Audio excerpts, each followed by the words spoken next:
अध्याय 1 काकभुशुंडी एक विलक्षण और रहस्यपूर्ण।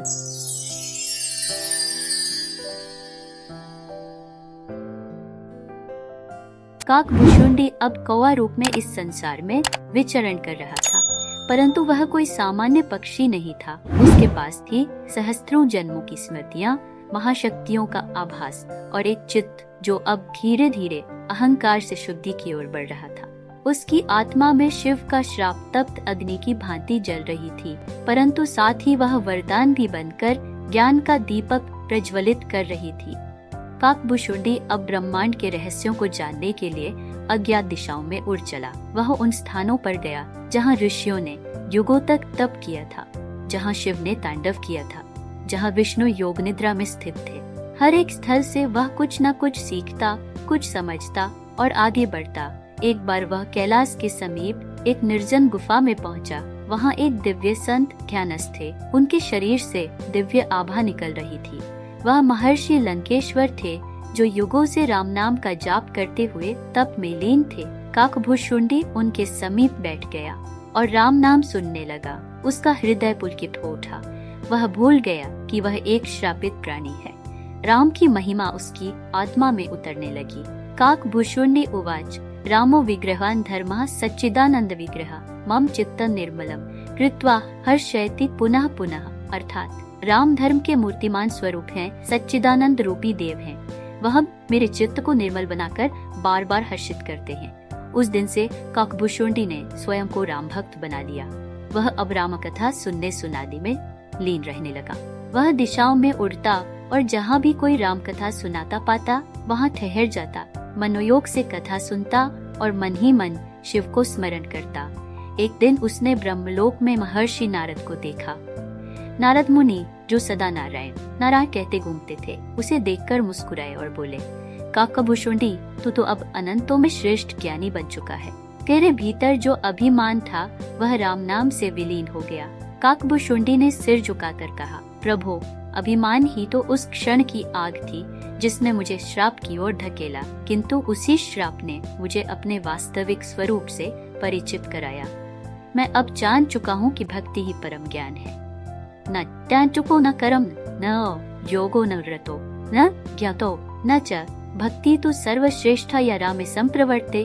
अर्थात न तो ज्ञान, न तप, न कर्म, न योग, न व्रत, कुछ भी सर्वोच्च नहीं है, केवल भक्ति ही सर्वश्रेष्ठ है जो श्री राम में प्रवृत्त हो। काकभुशुंडी की आंखों से अश्रु बहने लगे। अब वह केवल राम नाम का जप करता और शिव के प्रति कृतज्ञता अनुभव करता। उसने यह भी अनुभव किया कि शिव का श्राप वास्तव में एक योग था, एक यात्रा थी जो उसे स्वयं से मिलवाने वाली थी। कई वर्षों बाद वह काशी नगरी पहुंचा। वहां विश्वनाथ मंदिर में वह मंदिर के ऊंचे शिखर पर जा बैठा और प्रतिदिन आरती के समय राम नाम गाने लगा। लोग आश्चर्यचकित होते, यह कौन सा कौवा है जो ऐसा मधुर स्वर में भजन गाता है। धीरे धीरे वह कौवा काशी वासियों के लिए पूज्य बन गया।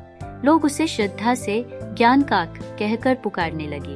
वहीं पर एक दिन जब वह पंचगंगा घाट पर बैठा था, एक बालक ने उससे प्रश्न किया, हे पक्षीराज, आप तो साधारण कौवा नहीं प्रतीत होते, कृपया मुझे बताइए कि आपको यह दिव्यता कैसे प्राप्त हुई। काकभुशुंडी ने बालक की जिज्ञासा देख मुस्कुराकर कहा, हे वत्स, यह सब भगवान शिव की कृपा है। उन्होंने मुझे श्राप देकर वह दिया जो कोई इच्छा करके भी न पा सके। और फिर उसने बालक को अपनी कथा सुनानी प्रारंभ की।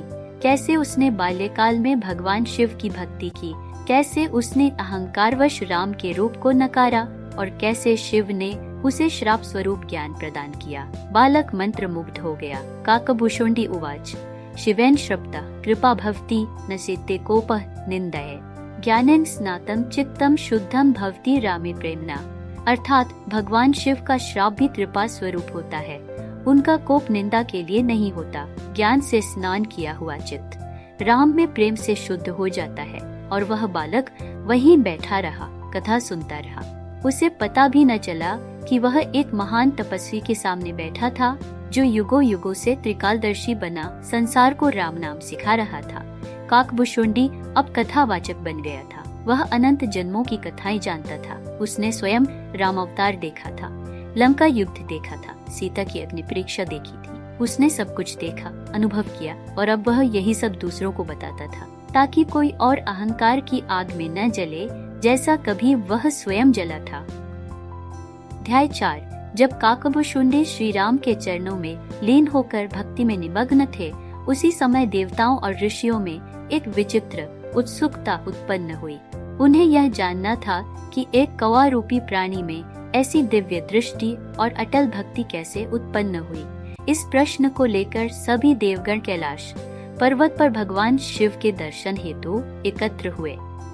श्लोक। किमिदं कौकिलं रूपं भक्त्या पूरितमात्मनि शिवम प्रश्नयतान देवा कौतूहलम महान्विता। अर्थात देवगण शिव से पूछते हैं, यह कौन है जो कौवे के रूप में होकर भी इतनी महान भक्ति को धारण किए हुए है। भगवान शिव मंद मुस्कान के साथ बोले, यह कोई साधारण प्राणी नहीं, यह वही आत्मा है जो अनंत जन्मों से श्री राम की उपासना में लीन रही है। इसकी कथा गूढ़ है और इसके प्रारंभ में तप, समर्पण और एक महान परीक्षा छिपी है। काकभुशुंडी पूर्व जन्म में एक ज्ञानी ब्राह्मण थे जिन्होंने अनेक वेदों का अध्ययन किया था, किंतु उनमें अहंकार और तर्क की प्रधानता अधिक थी। वे ईश्वर की भक्ति को तुच्छ मानते हुए केवल ज्ञान के मार्ग को सर्वोच्च मानते थे।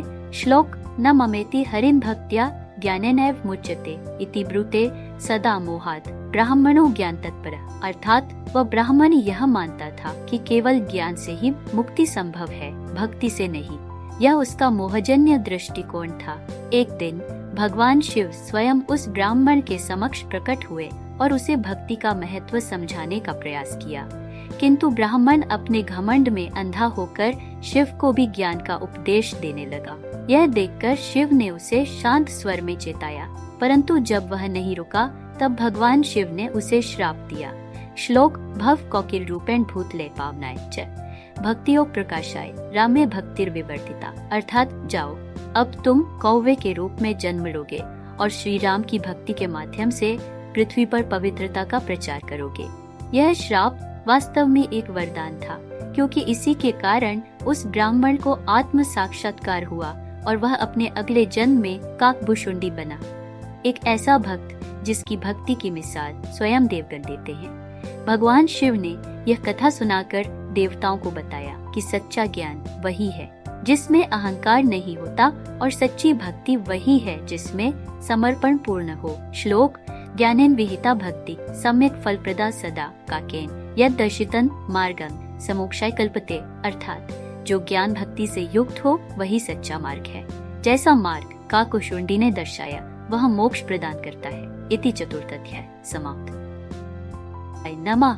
अध्याय 5। भगवान शिव की वाणी समाप्त होते ही देवताओं में एक विचित्र मौन छा गया।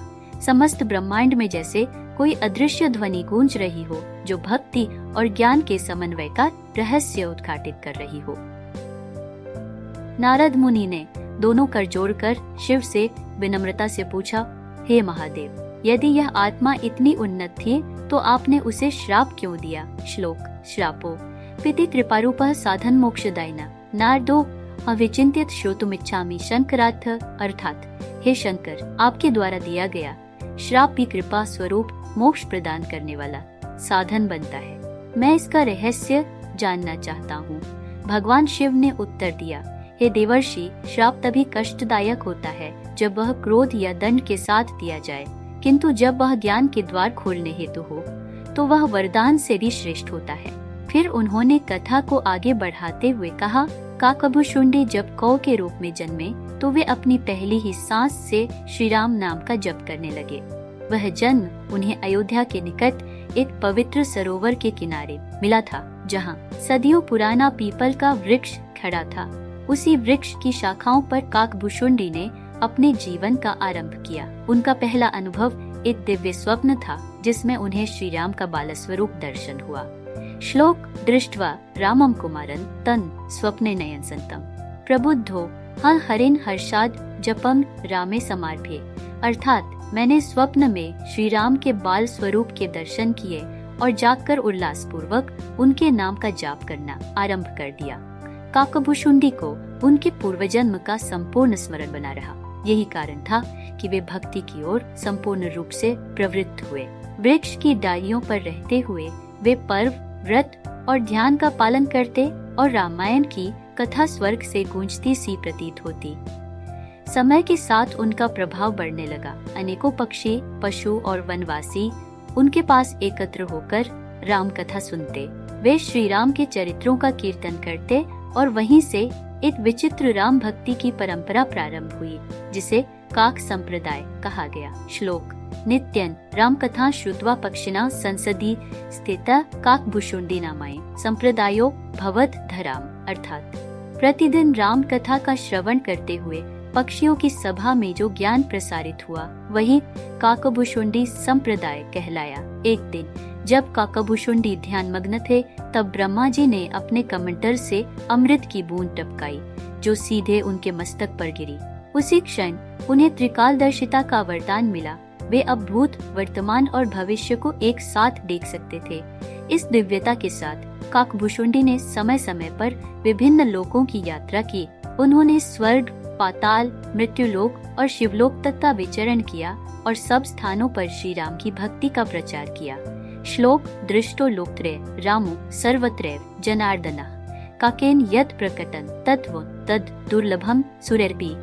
अर्थात तीनों लोकों में काकभुशुंडी ने जो श्री राम तत्व प्रकट किया वह देवताओं के लिए भी दुर्लभ था। इसी प्रकार धीरे धीरे काकभुशुंडी का जीवन तपस्या, ज्ञान और भक्ति का त्रिवेणी संगम बनता गया। उन्होंने भगवान शिव के श्राप को ही अपनी मुक्ति का साधन बना लिया और संसार को यह सिखाया कि निंदा, श्राप या अवरोध भी यदि सही दृष्टिकोण से देखा जाए तो वह मोक्ष का द्वार बन सकता है। इति पंचम अध्याय समाप्तस। भुशुंडी की त्रिकालदर्शी दृष्टि ने उन्हें केवल भूत और भविष्य का ही नहीं बल्कि जीवात्मा की यात्रा के रहस्यों का भी बोध कराया। उन्होंने उन आत्माओं को देखा जो मोह, अहंकार और भ्रम में बंध कर जन्म जन्मांतर के चक्रव्यूह में फंसी हुई थी। उनके हृदय में करुणा जागी और उन्होंने यह निश्चय किया कि वे केवल श्री राम की भक्ति में लीन नहीं रहेंगे, अपितु दूसरों को भी इस मार्ग पर ले जाने का प्रयास करेंगे। श्लोक: करुणानिधि सधर्मात्मा पश्यन् जीवगरं बंधने निर्णयो यं कृतो लोके राम नामं प्रदाय वै। अर्थात वह धर्मात्मा करुणा के सागर हैं, जिन्होंने बंधन में हंसे जीवों को देखकर यह निश्चय किया कि वे राम नाम का प्रसार करेंगे। एक दिन वे गहन ध्यान में बैठे थे जब एक दिव्य रश्मि उनके समीप प्रकट हुई। यह कोई और नहीं, स्वयं भगवान विष्णु के दूत गरुड़ थे। उन्होंने काकभुशुंडी से प्रार्थना की, हे पुण्यात्मन, आप त्रिकाल ज्ञानी हैं, हमें वह तत्व बताइए जिसे जानकर जीव इस संसार सागर को पार कर सके। कि श्री राम नाम ही एकमात्र ऐसा उपाय है जो प्रत्येक युग, जाति, परिस्थिति और अवस्था में काम करता है। श्लोक: रामेति नाम महत्तत्वं ब्रह्म स्वरूपम अद्भुतम येनो धृतो भवाम भोदे न जीवो याति पुनर्भवम। अर्थात राम नाम ही वह महान तत्व है जो ब्रह्म का स्वरूप है और जिससे संसार सागर से उद्धार संभव है। इसे जपने वाला पुनर्जन्म को प्राप्त नहीं करता। गरुड़ जी यह ज्ञान पाकर विह्वल हो उठे। उन्होंने प्रणाम करके कहा, हे महामुनि, मैं इस राम कथा को लोकों में प्रसारित करूंगा। इस प्रकार राम नाम का स्वर अनंत लोकों में गूंजने लगा। काकभुशुंडी अब केवल एक तपस्वी नहीं बल्कि एक आचार्य बन चुके थे। उनके निकट अनगिनत साधक आते और श्री राम की कथा का श्रवण करते। उन्होंने किसी को धर्म के नाम पर भेदभाव नहीं किया। पशु, पक्षी, राक्षस, देवता सभी उनके शिष्य बने। श्लोक: न जात्याधारण भक्तिर्न न वर्णेन न कर्मणा राम में चेतसी स्थिता या सा मुक्तिर्निश्रेयसी सदा। अर्थात न भक्ति जाति पर निर्भर है न वर्ण या कर्म पर। यदि चित्त में श्री राम बस जाएं, तो वही परम मुक्ति है। एक रात्रि जब तारे अंबर पर दीपों की तरह झिलमिला रहे थे, काकभुशुंडी ध्यानस्थ थे। उन्होंने ध्यान में देखा कि कलियुग निकट है, एक ऐसा युग जहां भ्रम, पाखंड और अधर्म चरम पर होंगे। उन्होंने निश्चय किया कि वे इस युग में श्री राम कथा को नए स्वरूप में संप्रेषित करेंगे। उन्होंने तय किया कि वे कथा को उस रूप में कहेंगे जिसे आम जन भी समझ सके। उन्होंने लीलाओं का वर्णन करना प्रारंभ किया। बाल लीलाएं, वनगमन, सीता हरण, युद्ध और अंततः राम राज्य की स्थापना, हर प्रसंग में वे तत्व ज्ञान को बुनते गए। श्लोक: कथा रामचरितं पुण्यं जीवस्य मृतरूपकम श्रोता भवति विमुक्तः स यो नाम श्रवणे रतः। अर्थात रामचरित की कथा पुण्यदायिनी और अमृत स्वरूप है, जो इसे श्रद्धा से सुनता है वह मुक्त हो जाता है। इस प्रकार काकभूषुंडी ने केवल राम नाम नहीं बल्कि जीवन जीने की एक शैली, राम मार्ग की स्थापना की। उनके प्रवचनों में दया, करुणा, तप, क्षमा और विनम्रता की छाया होती थी। उन्हें देखकर स्वयं महर्षि वशिष्ठ ने एक बार कहा, हे काक, तुमने तप और ज्ञान का जो संगम किया है वह युगों तक पथ प्रदर्शक बनेगा। और उस क्षण काकभूषुंडी ने मुस्कुराकर कहा, यह सब शिव कृपा और श्री राम की लीला है। काकभूषुंडी के श्रीमुख से प्रवाहित होने वाली रामकथा अब केवल एक साधक की साधना नहीं रही थी, वह एक महाप्रवाह बन चुकी थी। एक ऐसा पावन प्रवाह जिसमें स्नान करके अनगिनत जीव मोक्ष की ओर अग्रसर हो रहे थे। उनका तप और ज्ञान अब उस सीमा को छूने लगा था जहां आत्मा का परमात्मा से मिलन संभव होता है। श्लोक: ज्ञानान तपः समाधिश्च सेवा भक्तिर्दया शुभा यत्र सन्निहितं सर्वं तत्र रामः सदा स्थितः।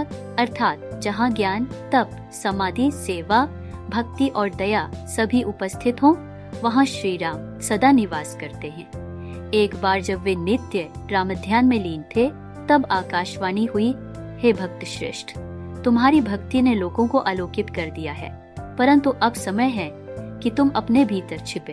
अंतिम काकभूषुंडी चौंके। उन्होंने अपने हृदय में झांका और देखा कि एक सूक्ष्म बिंदु के रूप में ज्ञानी होने का गर्व अब भी शेष था। उन्होंने उसी क्षण अपने मन को दंडित किया। उसी क्षण उन्हें भगवान शिव के दर्शन हुए। भगवान शिव ने मंद मुस्कान के साथ कहा, हे काकभूषुंडी, तुम मेरे अनन्य भक्त हो, परंतु मेरा यह नियम है कि जो भी जीव पूर्णता का अनुभव करता है उसे एक बार मोह से मुक्ति के लिए शाप द्वारा पुनः परीक्षा देनी होती है। काकभूषुंडी ने नतमस्तक होकर कहा, प्रभु, आपका शाप भी मेरे लिए कृपा है। श्लोक: शिव शापोपि सौभाग्यम भक्ताना तपसा भृशम येन संस्कृति रेवास्ता रामे चेतसे संस्तुतिः। अर्थात शिव का शाप भी भक्तों के लिए सौभाग्य है, क्योंकि वह उन्हें संसार से विमुक्त करता है और रामचरणों की स्तुति में स्थिर करता है।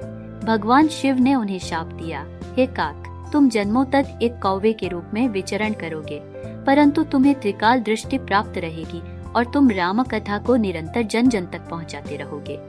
काकभूषुंडी ने फोल्डेड विंग्स के साथ प्रणाम किया और उस क्षण से वे कौवे के रूप में लोकों में भ्रमण करने लगे।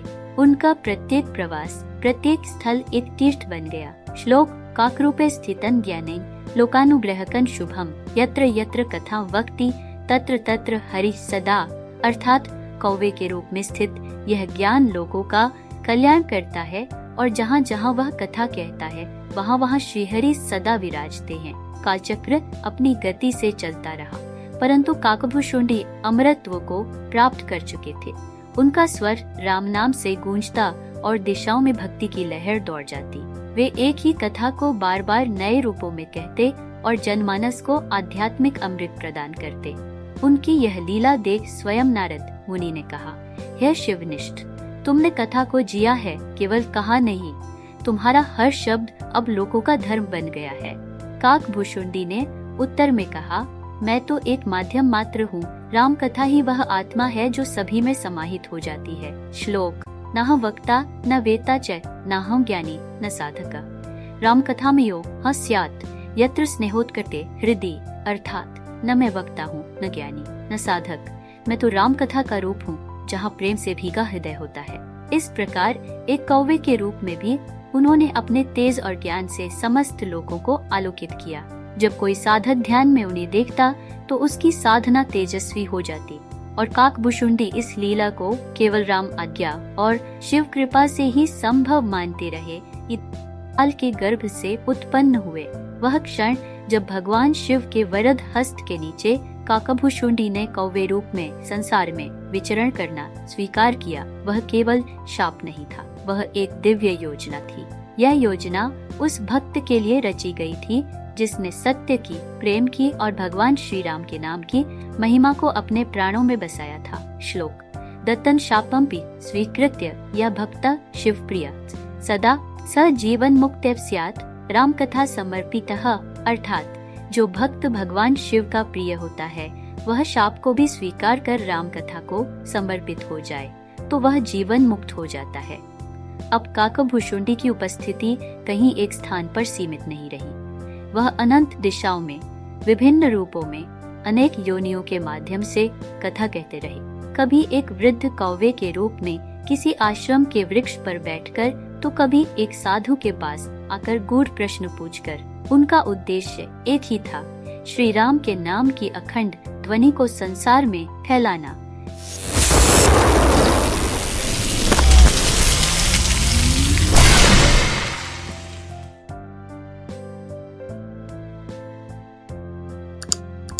Please subscribe my channel for next episode and wait.